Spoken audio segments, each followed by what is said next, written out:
Dhukkuba cubbutti na hiiktee waaqa koo fayyiraa manni koo. Dhukkuba cubbutti na hiiktee waaqa koo fayyiraa manni koo. Dhukkuba cubbutti na hiiktee waaqa koo fayyiraa manni koo. Dhukkuba cubbutti na hiiktee waaqa koo fayyiraa manni koo. An fayyiraa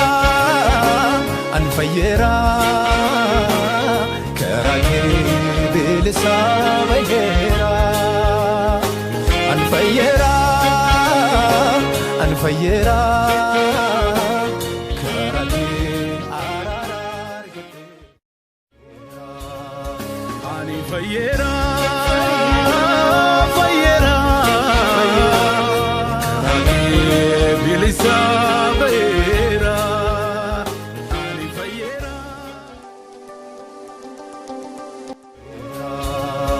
Ani fayyiraa.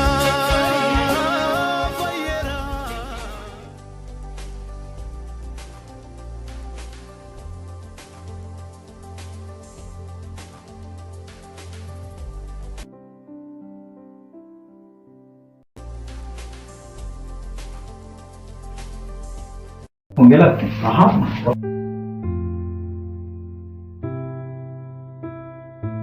Welcome. Nur, negara. Akam, Sajada. Negara. Negara. Nur, Nasi. Nur.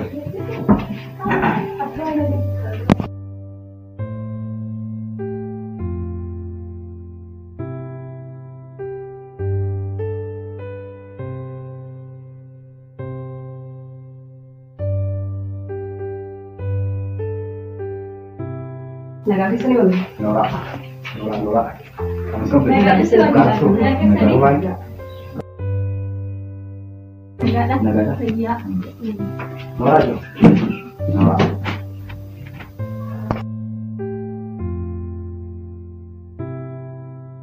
Negara tu. Sayuman. Negara. Kau negara.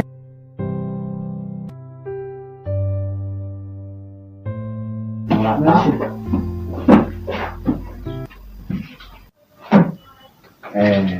Tolekan waan ija keessan kabajanii iddoo kanatti argamuu keessaniif Waaqayyo sinaa eebbisochaa egaan akkuma beekamu guyyaarraa mariidhaaf gara biirootti wal barbaannee jirra.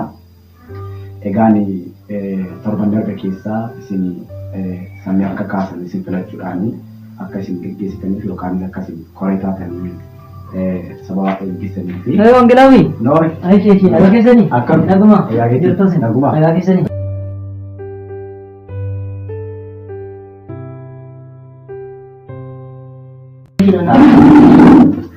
Maal jechaa jirtu? Maal beektaadhaan geesse? Yeroo taasisa agartu kanatu yeroo darbe koree waldaa ta'anii filatamanii turanii. Kanaaf akkamitti akka geggeessamuu qabu akkamitti akka koree kana hojjetan isaaniif obilaachuuf jedhee marii qabannee jirra. Eeshi tole garuu ani filatamuu fi bilaarratti dhuma yaadii qaban gaafii qaban ture. Egaa yeroo darbe filatamee ture sirriidha.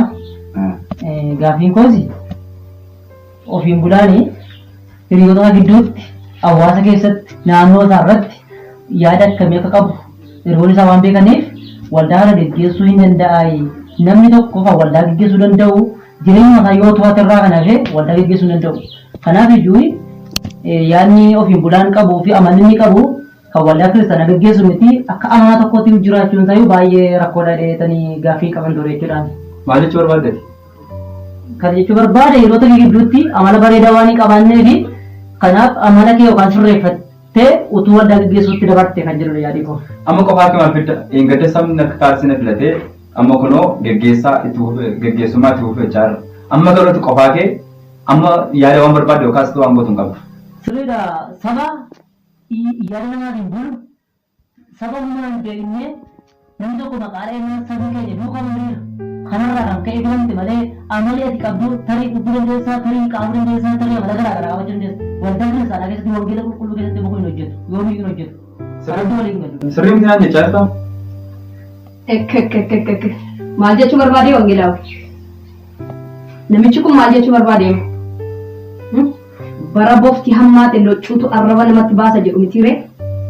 Bakka ofiin bul aangootti darbee qabadha gaafa jedhu maal jechuu barbaadeetiin? Ofiin bul nama yaada gaarii qabu, nama waldaa bulchuurra darbee biyya bulchuu danda'udha. Kanaaf ofiin bulnuu ta'a, ofiin bulirraa hin bu'a taanaan immoo jeequmsa ta'uu danda'a, waldaan diigamuu ta'a. Waa'ee aangootti butuun taane amala keenya sirreeffannee akka seera wangeelaatti amala keenya sirreeffannee akka jiraannu malee aangoo namaatiif dharra'ee miti. Tajaajila nutti kenname tajaajiluu kan dandeenyu, saba nutti kenname gaggeessuu kan dandeenyu, amalli keenya akka dhugaa wangeelaatti yoo jiraate irraa kan hafe akka barbaanne taanee dhufnee waldaa kiristaanaa keessatti hin danda'amu. Eessatti iyyuu hin danda'amu akka seera wangeelaatti malee isa kana aangoo isaatiif jechuu dandeessu sirriidha. Garuu waa'ee aangootiin miti. Eeyyee yaadni daangesseedhe sirriidha. Daangessi kanaan dura waa'ee ofiin bulaa waa tokko lama beeka. Tarii kanaaf jedheeti malee aangoo yookaan geggeessummaa inni amma argate kanarratti dharra'ee miti. Yaadni daangessi sirriidha. Ani kanan jedhu gaaffii ani qabachuudha. Daangessi kuni gaafa dheengaddaa harka kaasee sabni ofiin bulaa taate waldaan jirumoo iddoo isaa qabattee bulchuu barbaaddeetu. Waa'ee iddooti miti iddoo. Hawwan obboloota ko. Waa'ee seera wangeelaa keessatti waa'ee marcuma nutti kenname miti Waaqayyo tajaajila garaagaraa nutti kenneera. Garuu kana aangoo waliif kennu nuyi waldaa kiristaanaa harkaan wal keenya harkaan wal buusu. Kanaaf waa'ee aangootiif miti. Waa'ee aangootiif jettee tokko hin dhiphatina. Garuu amalli koo maal fakkaata jennee amalli ofiin bulaa ta'u amalli daangessi waldaa kiristaanaa keessatti maal fakkaata jennee miidhagina dhugaarra keenya gaafa masdan gita wangeelaatiin hin baasaa waan jirutti dhimaamaa. Malee waa'ee qiimii aangoo irraa buusee ofii isaatti itti darbee fudhachuu waan akkasii kana dhiisaa meessin waan akkasiitiin miti yaadni koo. Kanaafiyyuu yaadni kee yaada keenya irraan faallaa waan ta'eef asirratti kanan jedhu ofiin bulaan aangoo kana irratti qabateen bulchuu qabaa. Ilaa amma waa tokkotu isin hin galle daangessi tajaajila waldaa keenyadha. Yaadamni kaasuu barbaade hamaadhaaf miti. Walumaaf iyyuu isin waldaa kana yeroo gaggeessitanii isaa wajjin mari'attanii akka waldaa kana gaggeessitan isiniin jedha. Yaada daangessi qabu isin ibsuuf yoo yaale ofiin bulaan bakkeetti amala gaarii qabu, amala gaarii waan hin qabneef dhuguma saba kana gaggeessuu danda'a yaada jedhu kaase. Inni kun immoo sirrachuu danda'a. Ofiin bulaan amala gadhee qaba ta'e kanaan dura amala sana dhiisee amma waan waldaa gaggeessuu fi karaa seera qabeessummaatiin akka waldaa gaggeessu sirreeffachuu qaba. Yaadi daangessis kanuma malee waa biraa miti. Kanaaf iyyuu marii keenya sattanutti dabarra. Egaan marii keenya guyyaarraa keessatti isin gara koree kanaatti filatamtanii dhuftaniittu nuti keessan iyyuu waldaa kana gaggeessuudhaaf dura bu'ummaa fudhattanii gara lafa kanaa dhuftaniittu waldaa kana gaggeessuun garuu baay'ee ulfaata. Kanaaf rakkoo isin qunnam hundumaa dandeessanii waan isin dhufu hundumaa dandeessanii aarsaa kaffaltanii hojii saba waaqayyoo kan akkasiin hojjettan isiniin jedha. Itti aansuudhaan waan isin gochuu qabdan gaggeessummaa kana keessatti sagantoolee torban keessa jiran karaa seera qabeessa ta'een karaa saba kana ergaa barsiisuu danda'uun qindeessuudhaan sabaaf tajaajila akkasiin dhiyeessitan isiniin jedha. Asirratti ofiin bulaan akkuma dura bu'ummaa fudhattee gaggeessaa jirtu sagantoolee torban kana keessa jiran irratti hojjechuudhaan akkasiin gaggeessuu isiniin jedha. Kanaaf iyyuu asirratti yaaduu qabdan kaastanii waan isin ulfaatu wanti gaaffii ta'u yoo jiraate kaastanii gaggeessummaa kana karaa seeraa qabeessan akka fudhatan isiniin jedha. Wangeelaawi sagantaa torban nuti daangessi tuna tajaajila. Daangessi? Daangessi tuna tajaajila. Egaan sagantaa torban keessaa sagantaan inni hafe guyyaa boriitidha. Kanaaf iyyuu sagantaa guddaa sanarratti daangessi tajaajiluu qabaa jettaniittu. Haa ta'u egaa daangessi tajaajila waldaa keenyadha waan ta'eef daangessi asirratti waan to'achuu qabu bor sagantaa kana fudhattee akka tajaajilu. Haa ta'u ishee gaaffii biraa qabdu? Gaaffii hin jiru taanaan asumarratti marii keenya goolabna. Kanaaf sagantaa borii irratti hundi keessan sirnaan argamaa tajaajilichi akkamitti gaggeeffamu itti yaadaa. Egaa waaqayyootiin galuu dandeessu. marii guyyoota biraa kan biratti immoo akka argamtan.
Tolegaan saba Waaqayyoo sagantaa keenya guyyaa irraa yeroo itti eegallu ta'a.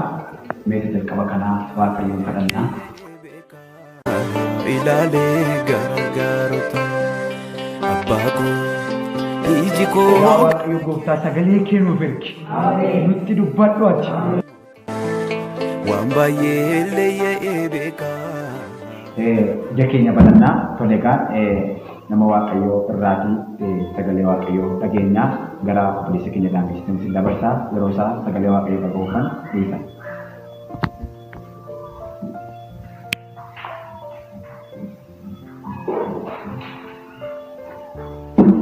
Waan hundumaa dursee kan gargaare Waaqayyo gooftaan kan nagaa guddaa isaa haa ta'u. Kanaafuu gargaaratee warra kana fayyaa keessanii. Waaqayyo gooftaan machaa nagaa nuuf kennee fayyaa nuuf kennee jennaan hafuura qulqulluudhaan eegamnee hafuurri keenyaaf jireenyi keenya waan gargaarameef lafa kana geenyee kanaaf Waaqayyo guddaa hin galateeffannaa galanii guddaan bara baraan isaa haa ta'u. Amma lafa jirru hundumaatti mataa yaada keenya gadi qabannee Waaqayyo naa kadhannu. Waaqayyo kadhannaa sagalee Waaqayyo keessaa iddoo tokko na dubbisa. Wangeela Luqaas boqonnaa sagal lakkoofsa 57 akkas jedha. Utuu isaan karaa irra adeemaa jiranii namni tokko iddoo kamillee yoo dhaqxe si duukaan bu'a jedhe Yesuusitti hime. Yesuus immoo wangoonni boolla qabu simbirroonnis man'ee qabu ilmi namaa garuu lafa itti matasaa hirkifatu hin qabu jedha. Ameen. Kanaaf yaada keenya hundumaa fuula Waaqayyoo tokko hin dhiyeessine jirutti Waaqayyoon kadhanna.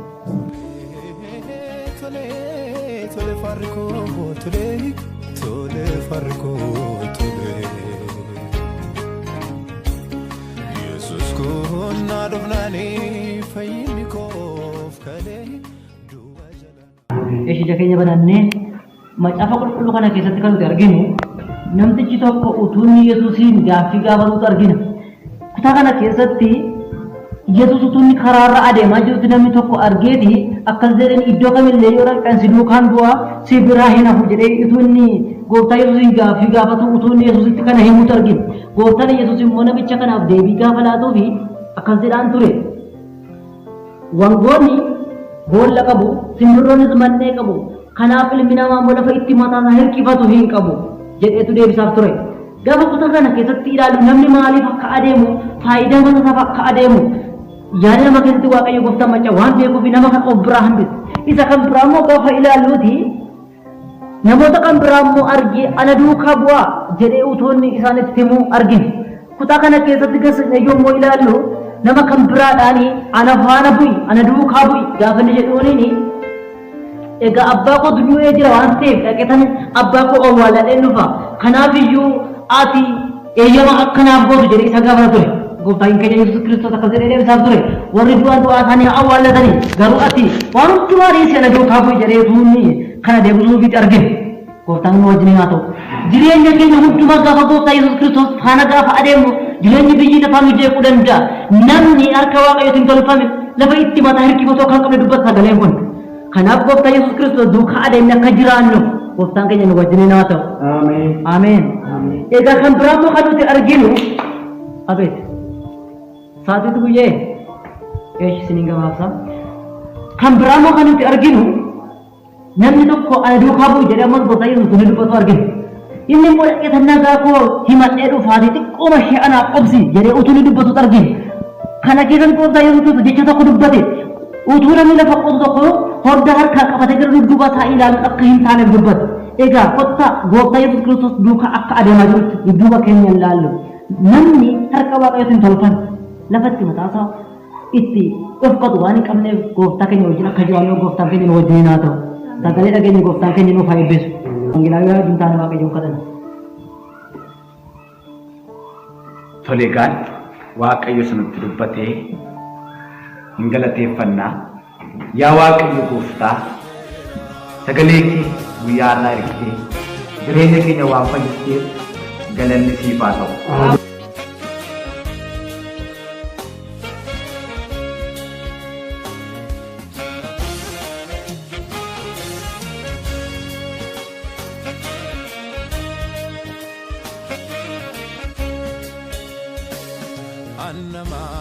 Galanni siif haa ta'u maqaa Yesuusiin ameen.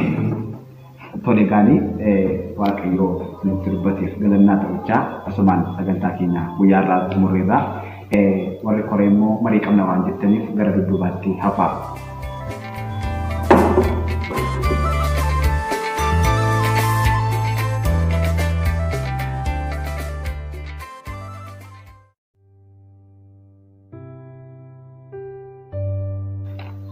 Tole marii keenyatti fufna.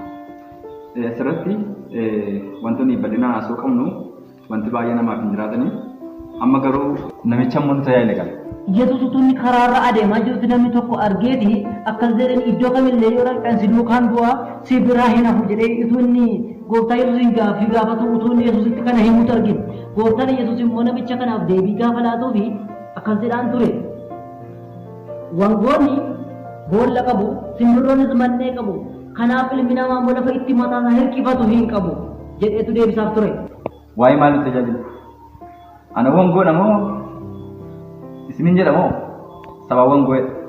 Isarrayyuu immoo wanti baay'ee na gaddisiise seenaa. Fuula nama waaqayyo dura dhaabatee iddoo aarsaa dhaabatee maal jechaa oole waa'ee abbaa isaa du'ee haasaa ture. Kutaa kana keessatti gasne yommuu ilaallu nama kan biraadhaani ana faana bu'i ana duukaa bu'i gaafa inni jedhuuniini egaa abbaa koo du'ee jira waan ta'eef dhaqeetan abbaa koo awwaaladheen dhufa. Kanaaf iyyuu ati eeyyama akkanaaf gootu jedhee isa gaafata ture. Maalni tajaajila nama kun qoosuudha. Isan jedhi tajaajila isa ofii keessan nama fiddee nuti ishisiistu sun maal jechuudha? Kana malees lallabni sama turuu yoo qabu. Sirriitti sagalee waaqayyoo keessaa dubbisi. Rafaa wanti gaafatan waa'ee sirriidha. Jechi daangee sirriidha. Yommuu kana rafaa turtan isin ilaalaa turre lakki waa'ee sagalee waaqayyoo nu balleessi. Sagalee waaqayyoo kuni afur qulqulluudhaan kan barraa'e. Waa gabbaa dhala. Afur qulqulluutu nama eega. Hamma waaqayyo isaa ibse tajaajileera. Wangoota jechuun isaa immoo sagalee waaqayyoo keessaa waan dubbisedha malee hamaa waan godhe miti isinii galuu qaba. Lakki wangeelaa isiniin galle. Wanta nuti jechaa ture ilaalchanni itti ilaala saba kana tajaajila ture sirrii miti. Sirriidha jechi daangeessu lallabeedha waan lallabe dhugaadha sagalee waaqayyoo lallabe. Afura keessa galta hin dhaggeeffanne. Gabaabaatti musaatti gurra isa kana gadi fageessinee torba dhufaa soo wayyu. Wayya kanaaf yoo gootan isinii yaada akkasii keessaa baasii torbee dhufu sagantaa marii qabannee irratti mari'achuu qabna. Isa kana sirreessuu dandeenya. Tajaajila haala kanaan xumurameera. Tajaajila torba dhufu garuu irratti mari'achuu qabna. Waan fedheef iyyuu marii keenya sarara kanaan asumaan gooranna yaada biraa qabdu. Kanaaf amma hundi keessa nu galuu dandeessu. Asitti garuu feena fi dubbatta fi warra kaan baama tajaajila fi barbaadu Abiraam. Tole shamarree kanaan deema. Garuu feenetiin maal gadda godhi? Na eegi bakkeetti na eegi. Eshi feenoo. Arrabaa itti moone. Warri kaan gaafa waama isaaniif hin galle ziimadanii waan isaaniif hin galle odeessu. Ati garuu adda baastee gara koo taatee haasaa ture. Baay'ee sitti gammade. Ati qaxalee namaati. Kanaaf iyyuu mucichi akka sirrii hin taane beektaa? Mucichi sirrii miti. Kanaaf iyyuu mucaa kana akkamitti tajaajila kanarraa dhaabuu qabna. Maqaa balleessi. Maqaa balleessi. Maal godhaa sirriitti beektaa? Maqaa balleessiidhaanii mucaan kun lammata akka iddoo aarsaan dhaaban gochuu qabna. maal gochuu qabnaa? Waan tokko yaada. Maal beektaa? Akkasitti tanati. Nama biraa yoo jenne fakkaatu beektaa? Ana yoo jette garuu booda raagaadhaaf nu fayyada. Innis maal beektaa? Daangees utuu ani waldaa dhagalaa jiru karaa finatti dhufee harka koo na qabee na gadhiisuu didee. Maal taate na gadhiisee tajaajilaadha miti jennaan na gadhiisuu didee harka koo haqaaqee na cabsee. Ati maal taate tajaajilamne jennaan tajaajilaaf kun waliin laallatu naan jedhee. Isarrayyuu immoo kilaasii deemna naan jedhee. Erga yeroo sanaatiin yeroo hundaa naaf dawwalaaf yeroo hundaa miseejjii naaf saafaa. Kana malee immoo isaan itti dabaltee obboleetti koo goddanyaa koo aantiidhaanii wanta inni jechaa ture jecha sirrii miti. Aantiin waa'ee isaa gadi fageenyaa waan natti himtee fi jettee gadi fageessitee dhimma kanarratti haasa'uu qabda. Itti dabaltee. Daddabalee kuuleetti bareechee. Atis ija jabaattee kan sirriitti ija jabaattee wanta siin jedhu kan dubbachuu qabda. Tola na dubbadha. Kanaaf hin turre garuu. Baay'ee lakkii. Amma galuu qabna. Bakka galamu. Jere bakka. Maal? Waa'ee maal akka nuyi haasofne beekti hoo? Maamnaa tati. Bakka chao. Nan ture? Lakkiin ture malaa isaanii sanii waa'ee ma tajaajilaadha. Tasnaa hin gallaka. Hin gallamu.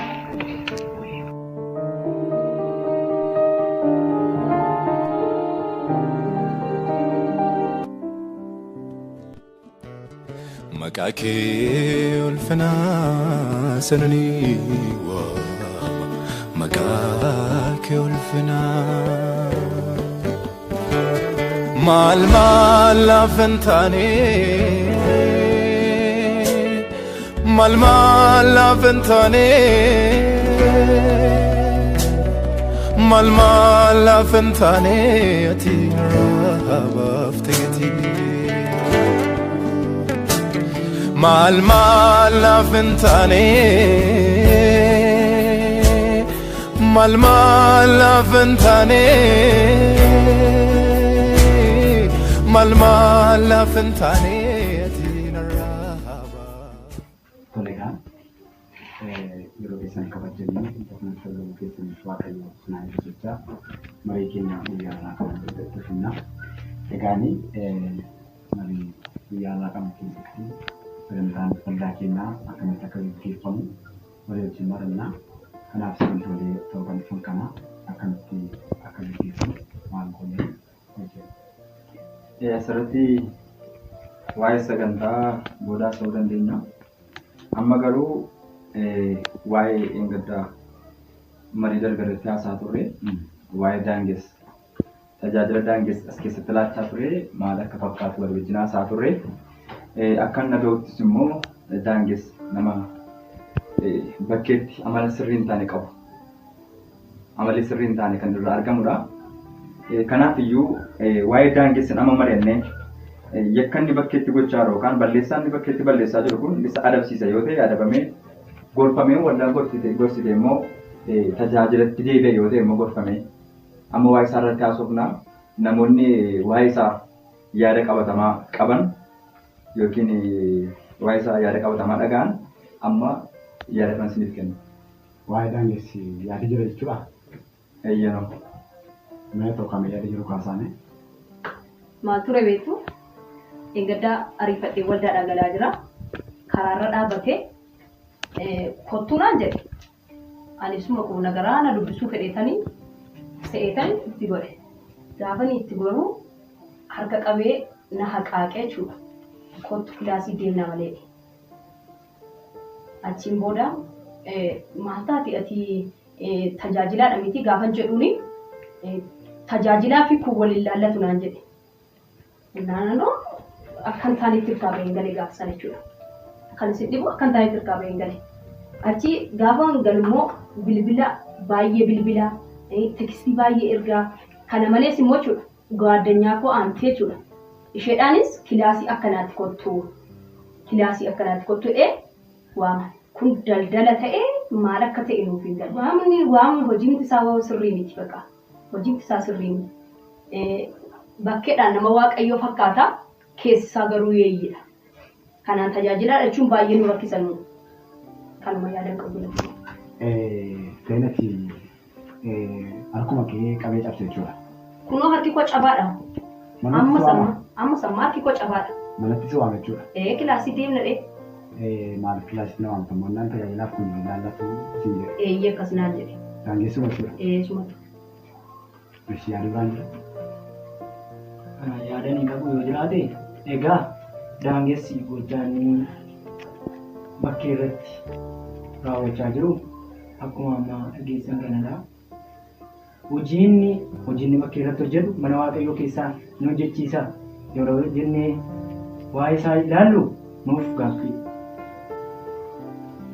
Bakkee irratti isa bakkee fakkaata. Mana waaqayyoo keessatti garuu namuma waaqayyoo fakkaata jechuudha. Kanaaf iyyuu hojiin daangessi hojjechaa jiru hojii jibbisiisaa. Kanaaf iyyuu gochaasaa kanarraa yoo deebi'e deebi'e. Hin deebi'u taanaan garuu kunoo murtiin irratti nuu godhamee gorsi haa godhamuu fi yoo hin deebi'u ta'e adabbii haa fudhatu hin jiran nama kootiin. Gochaan daangessi kun baay'ee nama gaddisiisaa. Feenati maanii yaada ishiin kaaste yaada seera qabeessa yookaan haqa qabeessadha. Sababiin isaas anumaa harka koo qabee cabseette akkas yaada daangessi hojjechaa jiru kun gochaan daangessi raawwachaa jiru kun gochaa sirrii akka hin taane kaastetta. Meetiin garuu yaada isheetiin badde akkasitti ta'atti yaada biraa qabdaa? Lakki. Asirratti wangeelaawii kanaan dura wantoonni haasaa ture beektu nama jibbine wanta haasa'u sinuuf fakkaata. Amma garuu yaada qabatamaa gaafa akkasitti dhageessaniif agartan akkamitti akka murteessitan suntu beeka. Daangessi akkanuma sirrii hin taane kanaan dura haasa'uu shaakalleerra. Kanaaf kan waldaan kun saba kana nutti kennite akka nuti qixa sirriidhaan geggeessinuuf saba kana geggeessuu dandeessu ni jettee waldaan imaana kana nutti kenniteetti. Nu immoo isa kana zimminni ilaalla yoo ta'e gara fuulduraatti rakkoon gurguddaan nurra ga'uu danda'a. Kanaaf iyyuu amma tajaajilaa samma jenne daangessi waamtanii waan dubbachuu qabnu tusa bukkeetti dubbanne tola ture. Wangeelaa weellisaa daangeessanii nama akkasii waan akkasii hojjetu natti hin fakkaatu garuu tuume wanti kun irra deebi'amee qoratame mirkanaa'ee gaarii dhadhee yaada. Beeka kunoo raagaa qabatamaadha. Ofii ishee kan raagaa baasaa jirtu kenniti jechuudha. Kanaaf iyyuu waan raagaa qabatamaa waan goonuu qabnu garuu gochaan daangessi hojjechaa jiru kuni gaarii akka hin taane beeka. Sababiin isaas tajaajilaa waldaa keenyaa ta'e yeroo gochaa akkasii hojjetu kan garaa waaqayyoo gaddisiisu akkasumas kan garaa keenya gaddisiisudha. Kanaaf akkuma jedhame daangessi irratti murtoon akkamitti fudhatamuu qaba. Daangessi akkamitti amala kanarraa sirraa'uu qaba isa jedhu irratti mari'achuu qabna. Tu gara murtootti hin galin wangeelaa sirriitti utuu qoratame wanti kun addaan ba'ee isheen jechuu isheen haalaara miti. Dhugumaan sirriitti yoo ilaale daangessi jecha akkasii dubbataa waan akkasii hojjeta bakkeettis gaafa argu nama waan akkasii hojjetu miti nama hafuuraadha.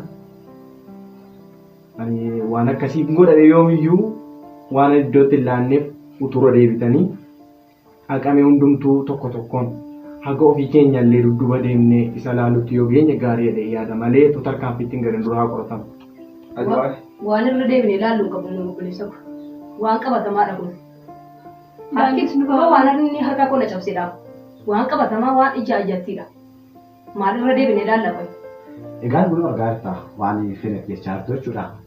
Kanaaf iyyuu garuu daangessi dhufee qoratamaa yaada kana qoratamee egaa yaada kana qoratamee booda yoo amane gara tarkaanfii biraatti dabalaa yoo amanuu baates tarkaanfii irratti fudhachuu qabna. Yoo kana ta'e malee tajaajilli waldaa keenyaa hin bareedu hin boora'aa jechuudha. Kanaaf akkamitti akka daangessi gara kanaa fiduu dandeenyu irratti haasa'uu nurra jiraata jechuudha. Daangessammaa dabalamee isaaf dabalamee waamamu. Tole, amma haa dabalamu jechuudha.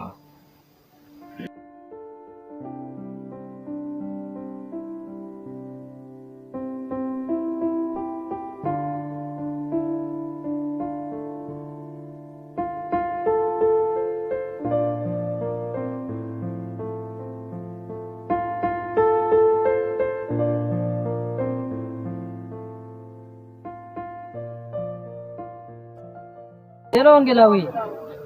Hello, Daangis. Nagaa keessanii. Nagaa kira? Nagaa gata waaqayyo. Maanni beektaa? Gara waldaatti si barbaannee jirra mariidhaa fi. Amma moo? Eeyyeen amma dafii kottu amma Eeshi tole ishi nan dhufu. tole daawwaleera namni kanaan jedhee gaafa inni dhufu bal'inaan haasa'uu dandeenya jechuudha.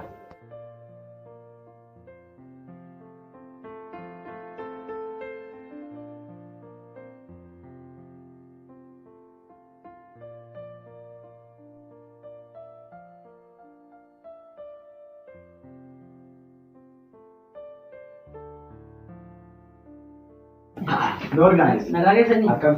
Nagumaa. Nagaadha. Fayyumaa. Nagumaa. Nagaa. Nagaa keessan. Nagaadha. Nagumaa. Fayyaadha. Sorry time. Eeshi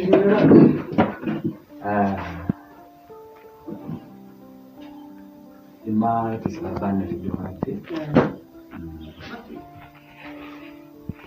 tajaajila waldaa keenyaa akkatti taate beekamaadha. Egaan tajaajila waldaa keenyaa taatee gochaa nuti immoo gaarii waan hin taaneef gochaa kana akka nu amantuuf yookaanis gochaa kana akka nu hojjetuuf iddoo kanatti si waamnee jirra. Gochaa maaliiti? Tajaajila waldaa keenyaa taatee ijoollee shamarranii bakkeetti akka qabdee tashuu kee kilaasii dhagna jechuu kee gabaas silkiidhaan daawwattee cannaquu kee ulaagaa yookaan odeeffannoo argannee jirra. Kun immoo tajaajila waldaa keenyaa taatee sirraan eegamu. Kanaaf dhimmi kun maal akka fakkaatu si waliin mari'achuudhaaf iddoo kanatti si waamnee jirra. Maaliif kana gooteeti? Waanti jechaarta kun hin fakkaatu. Sinimee itti yaadaa saree anadhaa kun gocha koo miti. Waanti jechaarta kun anaa wajjin hin fakkaatu. Wangeelaa Wasirratti daanges kan inni haasa'u waama yaada bakkee irraa akkuma ittiin oduma seenanii odeessuun itti fakkaachaa jira. Kanaaf nuyi sirayyuu yaada qabatamaa qabna waan ta'eef utuu ijoolleen haasa'anii bareedaa ture. Tole haasa'uuti. Shiga deeggartee fuula dhaadhaa galuu harka qabdee na cabsineeti. Ani moo? Anaari Ani moo? kilaasiidhaan nan jenne Ani moo? ani moo hin jedhiin kaadha. Kun gochaa koo miti. Amani boo. Jechuun egaa dhimma yaada mataa keenya sirkannee waan sobaa ta'anii maqaa wal balleessu maqaa walii gurraachisuurraa dhufe yoo ta'e bichaa ifuma godhaa waldaa madhiisi yoo ta'an abbootiin isin isa malee iyyuu kuni kun gochaa koo miti. Waan qabatamaa jechuudha. Tekstii ergitee baasee isaanitti agarsiisuu nan danda'a. Kanaan siisaa feemu? Eeyyee kan mati naa xaafte. Maal kun bareedaadha. Siif jechuudha. Manuma waaqayyo dhufuun iyyuu siif hin malu ture. Sirriidha utuu gooftaan keenya nuuf hin duune ta'e inni naaf hin duune ta'e dhufuudhaan hin barbaachisu ture sirrii hin danda'u. Haasamma baay'ee dandeessa. Waa'ee haasa danda'u qotoon hin taane dhugaa jiru irratti wal'amannee waan na gorsiisu yoo ta'e yoo gorfame bareedaadha ta'e yaada. Waan gorfamuuf immoo gocha ani hamaa waan godhatti garuu gocha koo miti matuma jala muree gochaa koo miti. Gochaa koo miti hin jedhiniiti amani. Amma waan qabatamaa haasa'aa jirra malee haasaa holola bakkeerraa osoo hin taane waan qabatamaadha. Safuu nama dhiba. Asirratti daangis amma waan dhugaa amantee seera waldaa kiristaanaatiin deemamu waan qabatamaa karaa nama sadiin arganne haddee bahuu dandeessati. Amma yoo waan hojjettu hundumaa hojjettee irratti amantee seera waldaatti yoo deemte si wayyuu maaf akka taasifattati? Ilaamee jiru. Garuu kun gochaa koo miti matuma jala muree jechuudha. Gochaa koo miti gochaa koo miti. Gochaa kee Isheen immoo wangeela qabattee naaf gattee dhugaa wangeelaati jettee yaada kanaaf keessa taanaan nan faradha. Ankoo qofa osoo hin taane ijoollee baay'ee jiru. Hiriyoonni kos baay'eetu maqaa kee dhabu. akkas godhe jedhanii. Ilaa wangeelaa kunoo amanaa waan jiru waan nama naqatu. Kamitti reennii amanaa waan jiru yoo inni amane malee waan tokko gochuu hin danda'amu natti fakkaata. Amanaan jiru daangeessi. Hojii isaa beekaa kanaaf amanuu dhiise. Wangeelaa asirratti amanuu inni amanaan jiru jechaa jira. Inni akkas jechaa jira. Inni immoo sila waa'ee kakaasaa ture. Dhugaa wangeelaa jechaa ture. Amma waa'ee kanaa sa'utu hin ta'in waan yaada qabatamaa nama biraa irraa dhageenyetu hin ta'in kunoo namoonni wajjin hojjetu. Balleessaa isaa kunoo isinitti himameera waan ta'eef. Asirratti waa'ee wangeelaa kakaadhaa kan jiru hin jiru. Kakaa barbaadaa irra miidhamanii. Kan barbaadaa jiru dubbii dhugaa barbaadaa jira. Kanaafi namni kun hojii hojjetetti amanee nama yoo jedhes immoo seera waldaa kiristaanaa qabduun itti adeemamuu qaba. Gochaa qofa jechaara. Amma dhugaa qabutti maal gochuu qabanni? Tole gaani akka goonu daangisti gochaa isaa kana amanuu dideera laaga qabatamaan immoo kunoo jira. Kanaafiyyuu daangis waan ati gochuu qabdu gochaa kana yoo nooman ta'e gaarii. Gochaa kana nu amanuu baannaan garuu Ilaamee wangeelaa wayii. gara murtootti deema. Waan godhee hin goone yoo jedhe cubbuudha.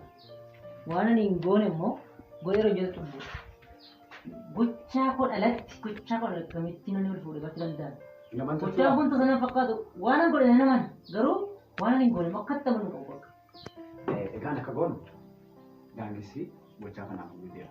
Kanaaf Gochaa koo waan taane akka itti amanuu qabuudha mul'atu. akkaataa seera waldaa keenyaatti harkaa gadi irratti fudhachuu. Tajaajila dhaabbachuu qaba. Wangeelaa gochaa qofa jechaara. Yakkamee qaba jechaadha as keessatti. Amma dhugaa qabutti maal gochuu qaba? Callisaa maal beektu walitti dhufeenya maal qabu isaa wajjin? Walitti dhufeenya hin qabnu dhugaa isaarra. Waan dhugaa tokko haasaarra nus. Amma buleetiin jettee haasaatti ni. Akkasuma godhee goddanyaan koo abaluu akkas jettee itti amma nutti haasaatti. Kanaaf kuni dubbii biraan qabu. Ina dama mati adabamu wallaan kusiyaa qabdu ta'e nutti himaa. Egaan akka goonu gara tarkaanfii adabaatti adeemna. Raaga qabatamaa waan jiruuf jecha. Kanaafiyyuu akka goonu daangis gochaa isaa amanuu waan diteef waan nuti gochuu qabnu adaba irratti fudhachuu qabna. Kanaaf namni gochaa isaa amane adabni isaa muraasa namni gochaa kana amanuu baate immoo adabni isaa guddaadha.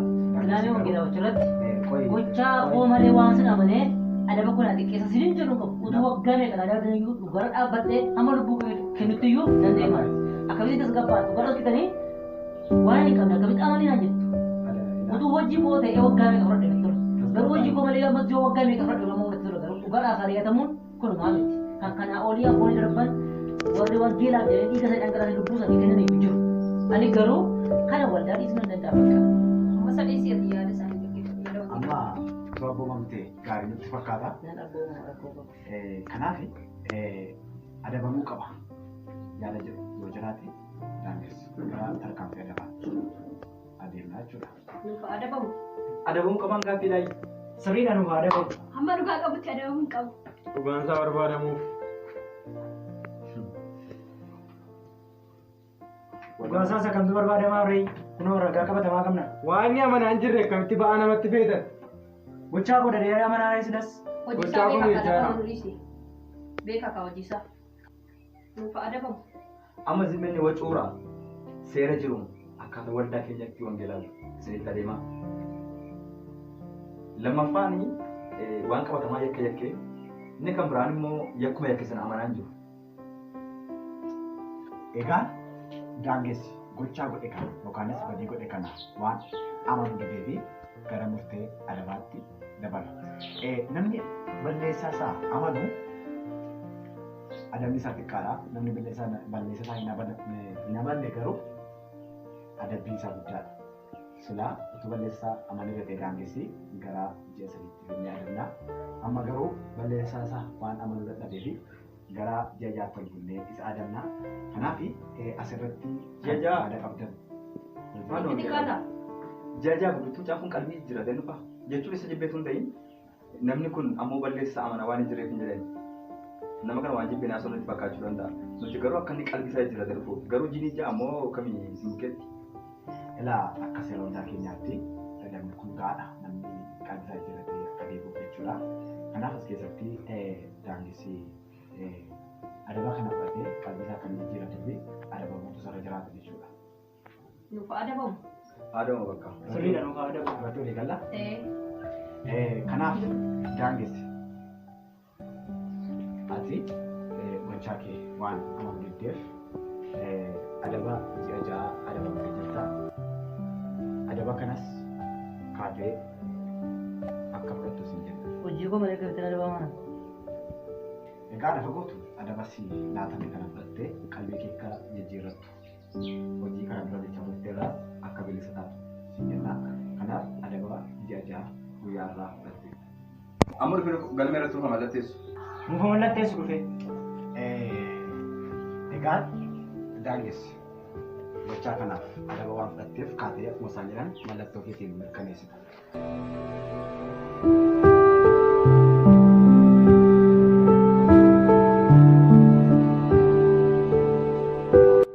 Ani garuu hojiin kun hojii koo misiniin jedheera. Hojiin mallatteessa rakkoo hin qabu. Ka'e ka'e. Makas bona maaliif akkas taana walirrattis maaliif hamaa yaadna jaalli narraa bu'aa akkamii arganna makas bona maaliif akkas taana walirrattis maaliif hamaa yaadna.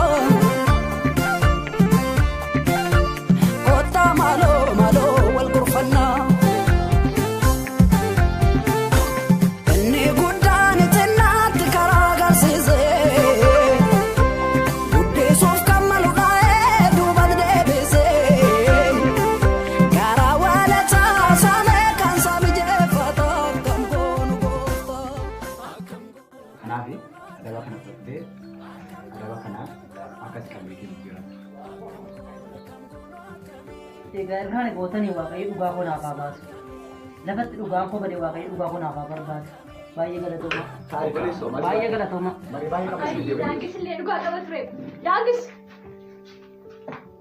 Daangis.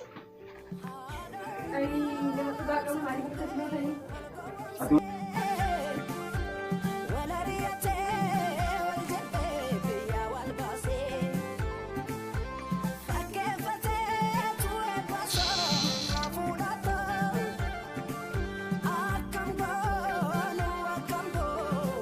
Aduun akkaatee baay'ee ittisaa gattee bini akka taatee bee. Ani kanan jedhu walitti dhufeenya maalii qabdu ati isaa wajjin? Walitti dhufeenya tokko iyyuu qabu. Inni naaf obboleessa kooti. Tasgabbaa'ee obboleettii ko. Walitti dhufeenya maalii qabna ree? Nama waaqayyo. Elaa Ammayyaa barbaadamtee daangessi otoo nama waaqayyo ta'e nama waaqayyo isaa kana biratti sodaatee nama waaqayyo ta'uu isaa jechuudha. Silaa gochaa badii kanarraa fi go'uu ture. Amma garuu gochaa godhe kanaaf achumaan abalu jechuu keenya tun ta'e qalbii jijjiirratee adeemuu jechuu keenyadha. Isa kanaaf mufii garaagaraa of keessaa balleessaati. Cimina keessa irratti kan isinii kaasuun wantoota akkas tajaajila keenya balleessan fedhan iddoo kanatti haasa'uudhaan akka inni furmaata argatu gochuu keessanii fi guddaa waaqayyo sinaa eebbisachaa. Sagantoolee torban dhufan keessatti immoo irratti mari'achuudhaan sagantaa akka inni bareedinaan gaggeeffamu taasifna. Yaada biraa qabdu kana malee. Yaada biraan qabnu ammas itti fufne ciminaan wantoota sagantaa keenyatti miidhaa geessu yookaan sagantaa keenya yookaan qabuu danda'an kan adda baafne ammas kan dhaabbanne ciminaan irratti hojjechuu qaban isin jedhe. Tole haa ta'u egaan marii isa guyyaa biraa qabnu sirriitti yaadadhaa irratti argama. Yaada biraan qabdan kana nagaa waaqayyoo galaa.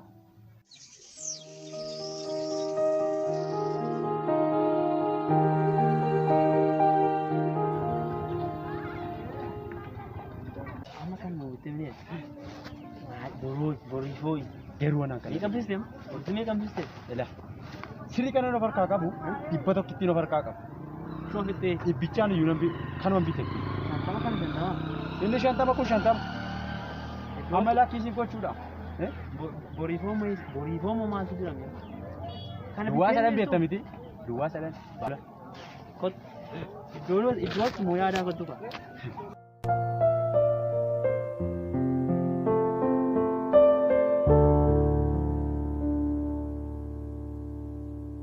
Abbiin makana maabba diree. Maal hin badee wannaan hojii mala. Sirriidhaa garuu makana baduu. Maal ko. Hojiinatti baay'eetiin. Gadammoo dooroo nama guddaa teessa. Geggeessaa walitti na filanii. Kanaaf isa kan taanetti baay'eetiin naan hin badee malee rakkinni tokko hin jiru. Jooma. Maal immoo ammoo hangoo tokko malee hangoo xiqqoo ishee argatennaan. Odenyuu maaloo isaan beekudha. Odenyaadhaa maal isaan jedhu. Yeroo maaf akkasiin beeku. Hundi isaa anis akkasiin beeku amma isa deemna amma shilannee haasofnu. Dachaan na xamoo kan hojjeen bara kanatti dhiiseessa. Garuu erganii geggeessaatti filatame illee rakkoon qabu. Amalechiin adii dida garuu hin deemna deema. Dawoodha mini iddichi? Dawoodha. Maal beekta? Baay'ee.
Maal baata?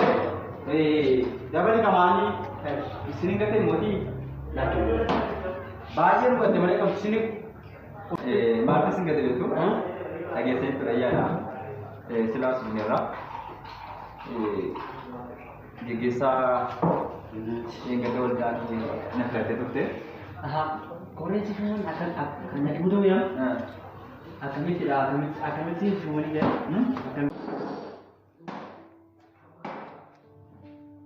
Maalumni koo sabboon lafee akka kana fayyadamu beekama. Qabeenya dhaan moomoo jiikee kana beekanii jira. Amma taa'u jira beekuu fi maal gochaa damma.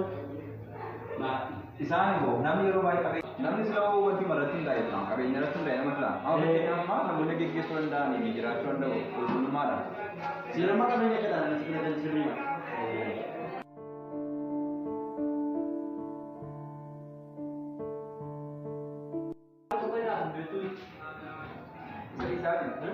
Amma maal gochaa ture beektu namoota xiqqoo mataa barbaachaa tokko eeggadda mucaasa magaalaa tokko beektanii Sagaafa sana lallaa daangessan beektanii maal achi bullee wanne mini haala warree deeggaru hin beekale maaf jetta bannaa isa mee wanta eegale isa warte maal goota ragaa sobaatiin maqaballeessiidhaan akka iddoo aarsaa dhaabanne godhe. Inni immoo akka nama iddoo aarsaa dhaabanne godhe dabalataa waamu.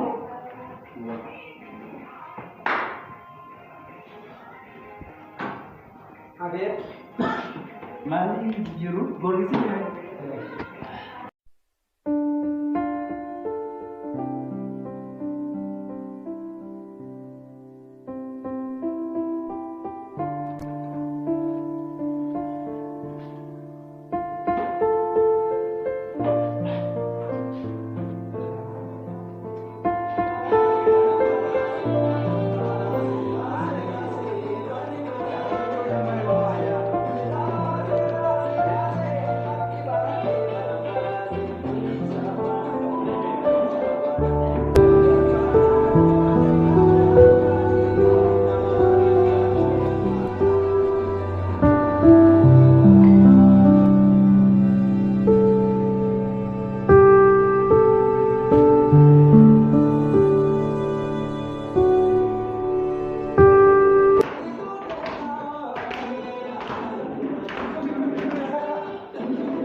bira taa'aa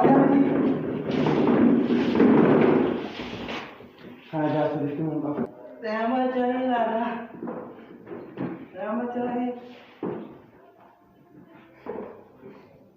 Nama jaarii. Nama jaarii. Maali nama jaarii? Ofii moo? Nama jaarii.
Yeroo daangeessi adabamuu fi jechaa ture caljetti harka faana irra kaawwattee taatutti alanni bo'uuf keessa kaatee faana gadi bo'uuf kaate waa'ee daangeessi waan haaraa jiramu waan beektu qabdaa.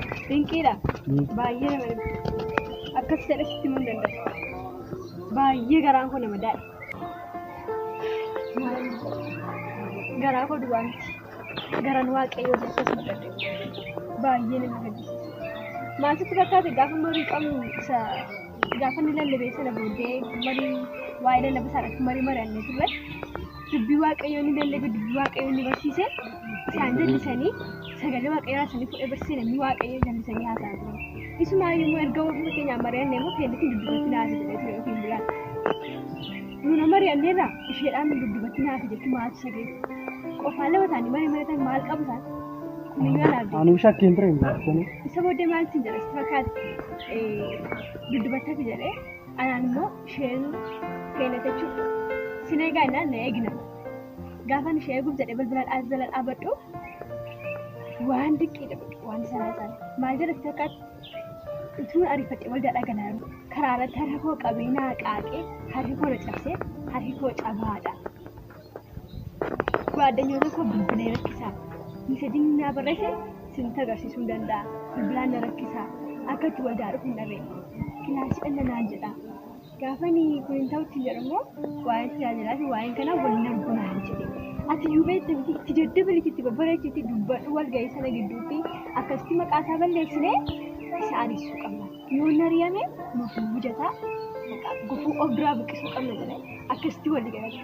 Ani kan akkatti dubbadhu sana dhabee gaafa kana odeessanii fixanii ta'anii dingata isheen na argite nu argite beeku jennaan maal ishee bashara yoo nu argites waan nuti odeessinis hin beeknu waan ta'eef nu argites rakkina qabu baay'ee keessi kun hin daa'e nama waaqayyooti sobaan ta'anii wal galmeessanii dubbii dhugaan ta'e dhugaa godhanii soban jirre odeessanii gaafa isaan kan hojjetan baay'ee hin gaddee baay'ee keessi kootti nama daa'e waan dubbadhu illee qaba ammallee dhugaan dubbata. Sobiin dhugaa kun hunduu sobiin dhugaa fi mul'aa dubbateefi. Lakkaa'onti kun wanta itti yaadamee hojjetamedha. Dinqiidha baay'ee nama dhiba baay'ee nama dhiba baay'ee nama dhiba ani waan dubbadhu wallaalee ani keessi koo baay'ee nama daa'eera har'a waan fedheef marii qabna jire.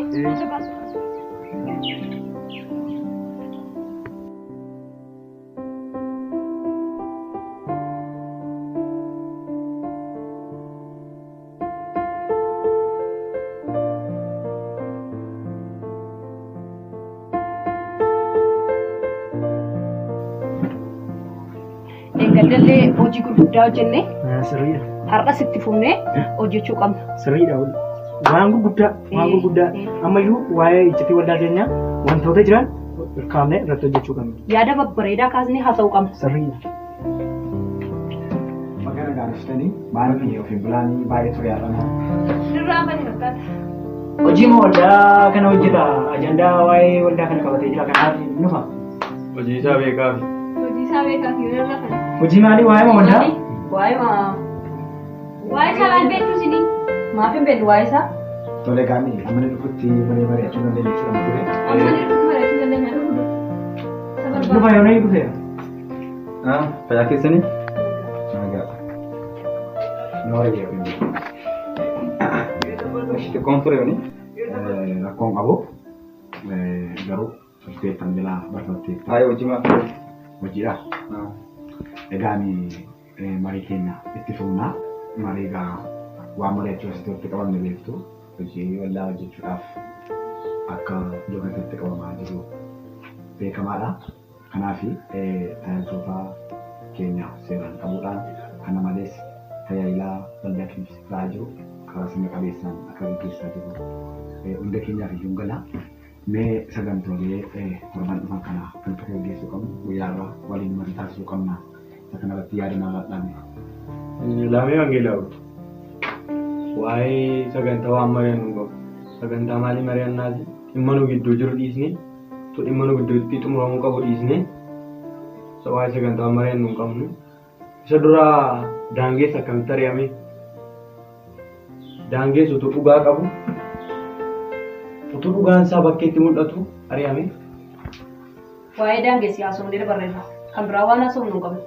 Wangeelaa amma sirratti ni waa'ee daangeessa inni jalama erga dabame jalama xumuraarame jalama xiraara.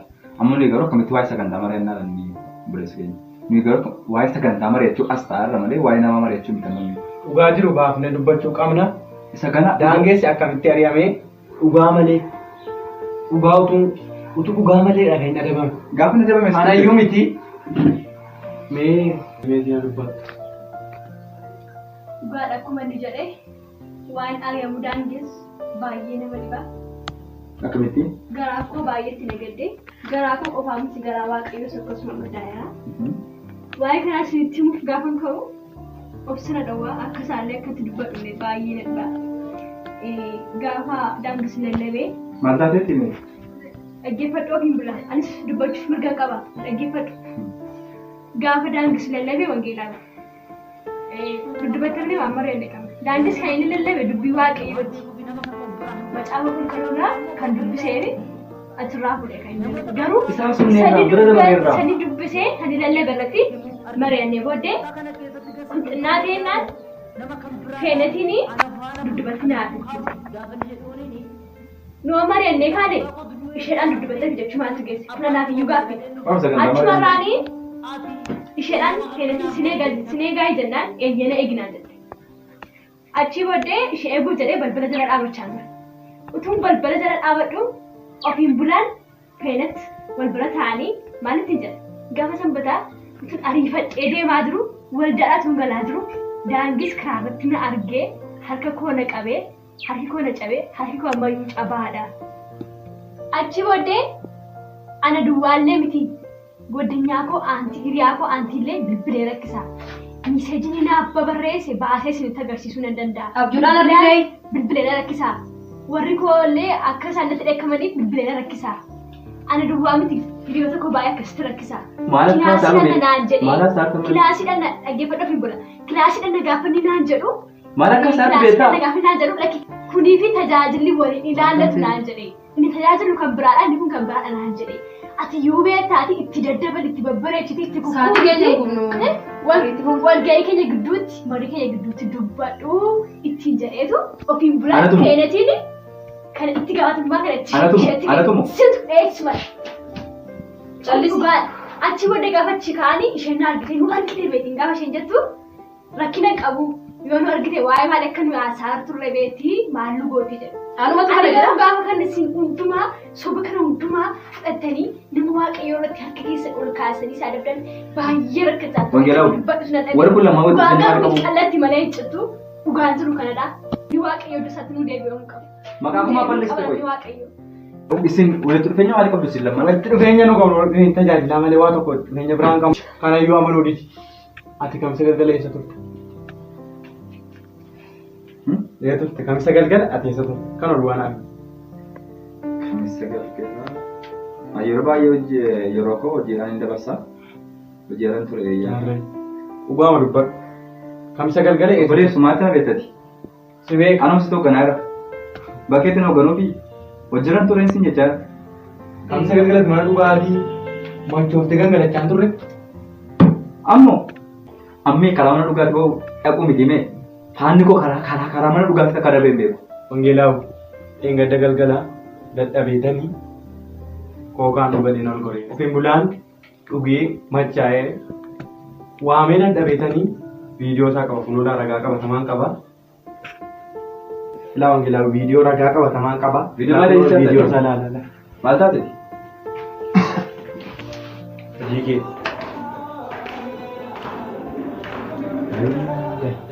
Ofiin bulaan hafuuf. Ijoo. Ilaafu hojii geggeessaa waldaa keenyaa wanta inni mana dhugaatii keetti hojjechaa wanta inni mana dhugaatii keetti raawwachaa jiru hundi keessa ni ilaala viidiyoo isaa. Kun hojii geggeessaa waldaa keenyaa hojii ofiin bulaati. Kanaaf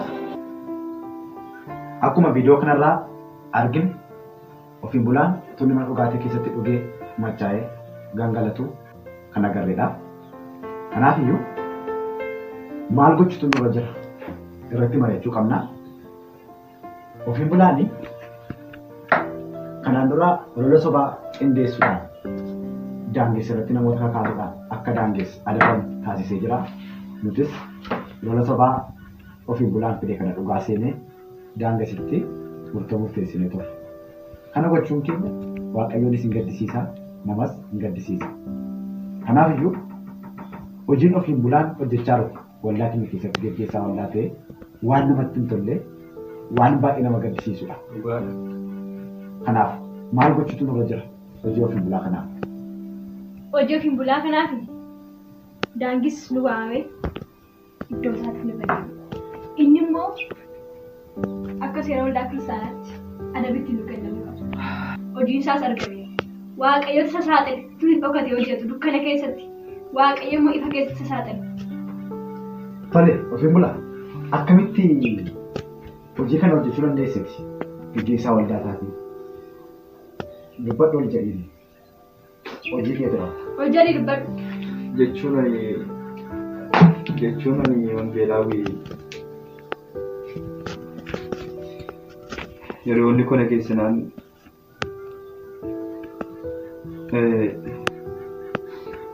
dhugeera dogongora koodha. Waan hin jedhuun qabu akkasii sobuus hin qabu. Sila sobuuf yaalaan ture garuu amma ragaa qabatamaa waan jiruuf. Anis akkatti sobuu hin qabu. Kanaan dura ani waa'ee daangessiin sobaan dhugaa irratti baasisee obboloota koo kana gorsee wanta inni hin qabne qabda jedheeni wanta inni hin goone gooteetta jedheeni lafa inni hin dhaabanne dhaabatteetta jedheeni wanta inni keessaa hin qabne hundumaa isaa qabda jennee isarratti kaanee akka inni ari'amu gooneera. Ani baay'ee balleesseera. Obboleessa koo daangessi nama waaqayyoo ittiin hojjetu. Sanni tajaajila sirrii sanni kennu gara yaada mataa kootti kadhee gara foon kootti kadheetan irratti ka'aa tureera. Kanaaf amma dhufutti baay'ee siyaasa hundarra hin jiru. Kanaaf iyyuu hojii ofiin bulaan godhee waan baay'ee namatti hin tolle waan ta'eef dhugaan daangessi dhokatee nafu daangessi lafa kanatti waamamee wanti haasaamuu malaa haasaamuu qaba. Kanaaf daangessi waamuu nurra jiraatu jira. Daangessi nu waama. Abilbillooshi. Bilbilaati wangeelaa. Haa ta'u yoo daangessi dhufe waan bal'aa ta'uu dandeenya waan ta'eef daangessi dhufuu qaba.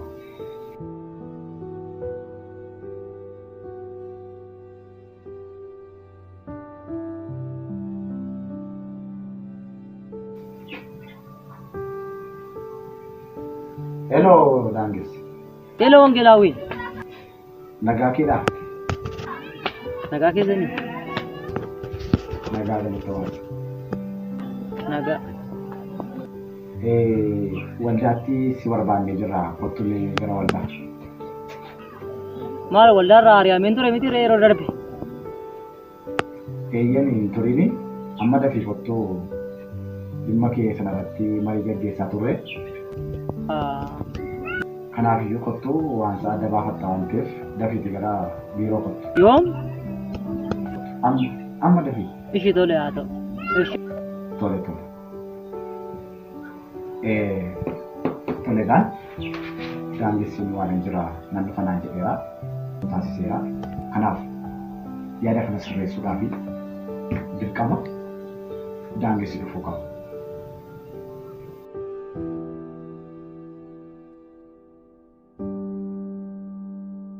Nagaa keessanii Wangelaawwen?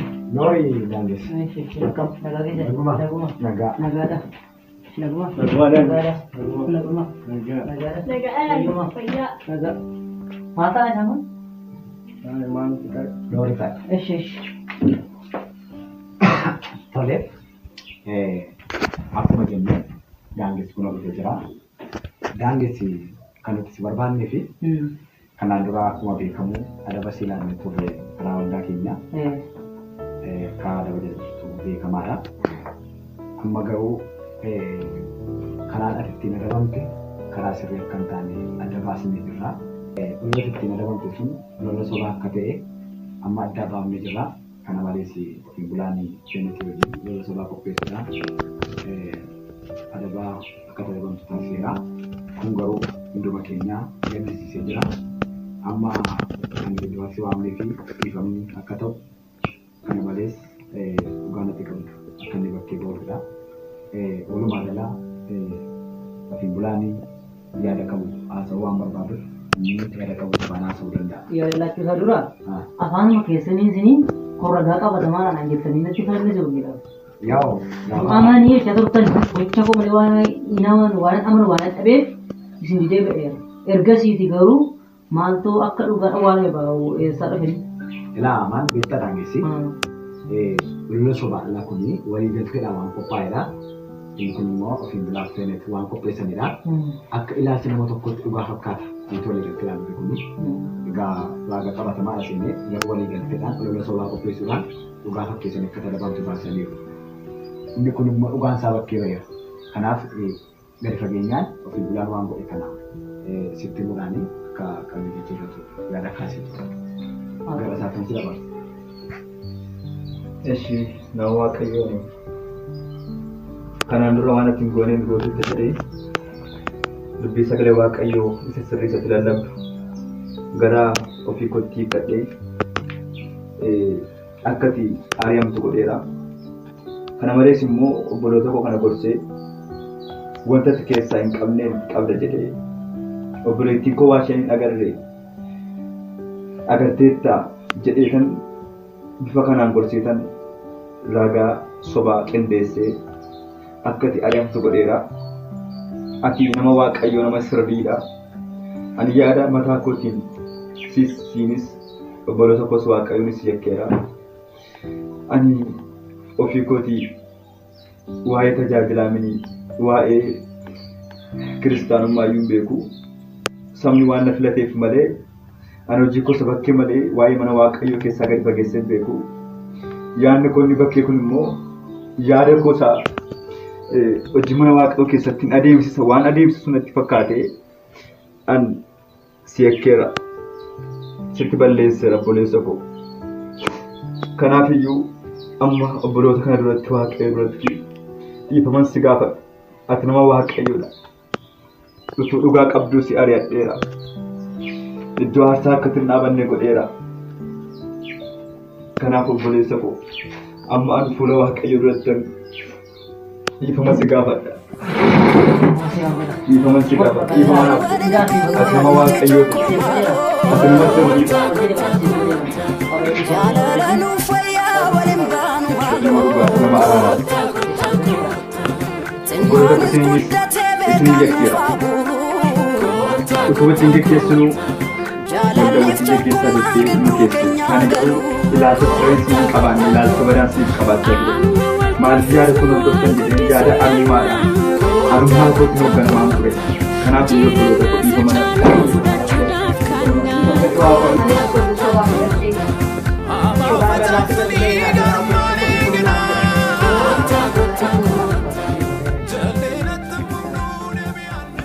Anis obboleessa koo waan ati hin goone bukeetti jedhee sobaan waan akka ta'e anaaf yoo dhiiga hojii gaafachuu waan gaafara dhiiga mana hafee. Jaalala nuuf fayyaa waliin baanu maaloo. Wantoota kanaan dura sirratti ta'an hundumaaf akka walii gala keenyaatti dhiifama si gaafanneerra. Atis dhiifama nuu gootitta. Waaqayyo si eebbisochaa walumaa gala dhugaan ati qabdu baheera. Asirratti yaada nuti kaasnee haasa'uu qabnu ofiin bulaan gochaa kana gochuu isaatiif maal ta'uu qaba daangessi immoo dhufee akka dhiifama taasisee hubanneerra. Kanaaf ofiin bulaan gochaa godhe kanaaf maal ta'uu qaba isa jedhu yaada nu laachuu qabu. Ofiin bulaan gocha godhe kanaaf daangis utuun godhaniyyuu dubbii sobaatiin ja'a adabamu. Inni immoo akka seera waldaa kiristaanaa qabdutti nu adabamuu qaba. Isaanillee nu adabamuu qabu. Warri sobaan nama waaqayyoof dhugaa ba'an yaadan qabu kanadha. Kan jedhu akkuma isheen jette ofiin bulaan nuuf adabamuu qaba. Yaada keessaniif galatooma jecha egaa lakkoofsiin jettanii ofiin bulaanii adaba isaaf malu fudhachuudhaan adabamuu qaba. Adaba kanaan dura daangessi adabnee turre daangessirraa kaasuunis nurra jiraata. Egaa ni daangessi dhugaa qabu dhugaa isaa wallaaluudhaan ja'a isa adabnee turre. Kanaaf adabbii kana daangessirraa yerootti kaasuu ni ta'a. Akka adabbii fuuldurraa ka'e hundi keenya irratti walii galla. Itti aansuudhaan ofiin bulaan gochaa godhe kanaaf adabamuu qaba. Egaan inni gochaa hojjete kana gochaan isaa gochaa guddaa waan ta'eef adaba isaaf malu fudhachuun isarra jiraata. Akka seera waldaa keenyaatti adaba inni fudhachuu malu gidduu galeessa goonee waggaa tokkoof ji'a ja'a laannaa fi adaba waggaaf ji'a ja'a fudhatte kana karaa seera qabeessummaadhaan eegdee adaba kana immoo amma xumurtutti qalbii kee jijjiirattee hojii kanaan dura hojjechaa turteerraa bilisa taate waan kanaan dura raawwachaa turteerraa bilisa taate sirriitti akka qalbii kee jijjiirattu siin jenna. Asumarraan adaba waggaaf ji'a ja'a fudhachuu isaa ofiin bulaan maaliin akka inni mirkaneessu barbaaddu. Dhufa mallatteessu. Dhufa mallatteessu. Mallattoo isaatiin. Kanaaf ka'eetii akkuma isaan jiran mallattoo keetii nu mirkaneessu.